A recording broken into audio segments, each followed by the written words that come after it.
ये एग्जांपल करते हैं, दो पार्टिकल हैं SHM कर रहे हैं, उनकी फ्रीक्वेंसी भी सेम, एम्पलीट्यूड भी सेम, एम्पलीट्यूड ये दे रखा है। अच्छा, क्या बोलता है, if the particles cross each other at x is equal to a/2, positive a/2, find the phase difference. तो क्रॉस ईच अदर का मतलब ये हो गया कि जैसे सपोज ये वाला पार्टिकल यहाँ आ गया, बेसिकली तो दोनों पार्टिकल a/2 पे हैं, तो दोनों पार्टिकल यहाँ हैं, ठीक है। और क्रॉस कर रहे हैं का मतलब ये है कि भाई क्रॉस तो तभी करेंगे जब अपोजिट वेलोसिटी होगी, ठीक है।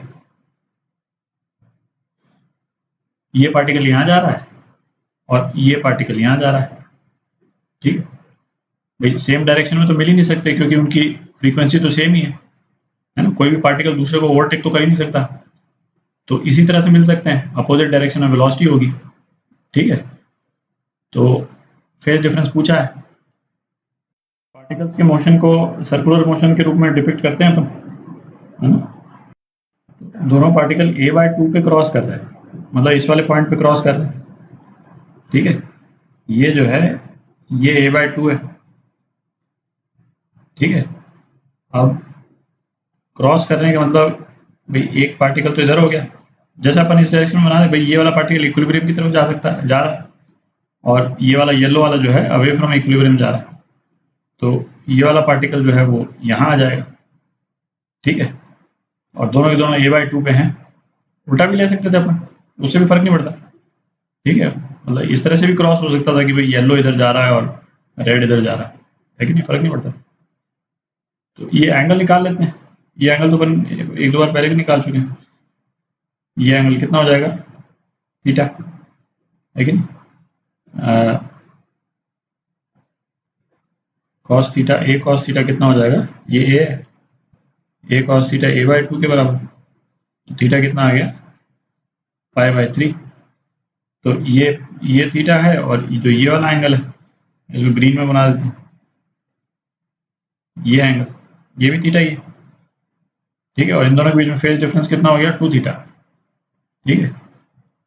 तो फेज डिफरेंस ही पूछा है, 2 थीटा हो गया, तो 2π/3, तो ये आपका आंसर, ये आपका आंसर। आप इक्वेशन के रूप में करना चाहें तो वो भी कर लें, जैसे एक पार्टिकल की इक्वेशन ये ले लें, x1 is equal to a cos theta 1 कर देते हैं, ठीक है, क्योंकि अपन को तो फेज डिफरेंस निकालना है, फेज डिफरेंस निकालना। और दूसरी इक्वेशन क्या होगी, a कॉस थीटा 2, ठीक है। तो x1 ये मतलब a/2 पे मिल रहे हैं, ठीक है, तो x1 को a/2 कर देते हैं, तो क्या आ जाएगा, a/2 is equal to a cos theta 1, ठीक है। तो थीटा 1 कितना हो गया, π/3। बट दोनों के दोनों तो π/3 पे नहीं है ना, ये तो क्रॉस कर रहे हैं एक दूसरे को, है ना, साथ साथ थोड़ी चल रहा है, तो क्रॉस कर रहे हैं, तो अपन को फिर ये भी सोचना पड़ेगा कि और कौन सा एंगल हो सकता है जिसमें ये x जो है वो a/2 हो, है ना, वो थीटा 2 हो जाएगा। तो इस केस में आप देखें तो थीटा 2 जो है वो -π/3 हो जाएगा, -π/3 में भी जो है वो आपका a/2 आ जाता है, तो उससे भी आप निकाल सकते हैं। तो फेज डिफरेंस जो है थीटा 1 माइनस थीटा 2, 2π/3। करने को ये क्वेश्चन कैसे भी कर सकते हैं, बट मेरे को ये ज़्यादा एलिगेंट लगता है, सर्कुलर मोशन वाला जो यूज़ करते हैं अपन, तो बाकी आपकी चॉइस है।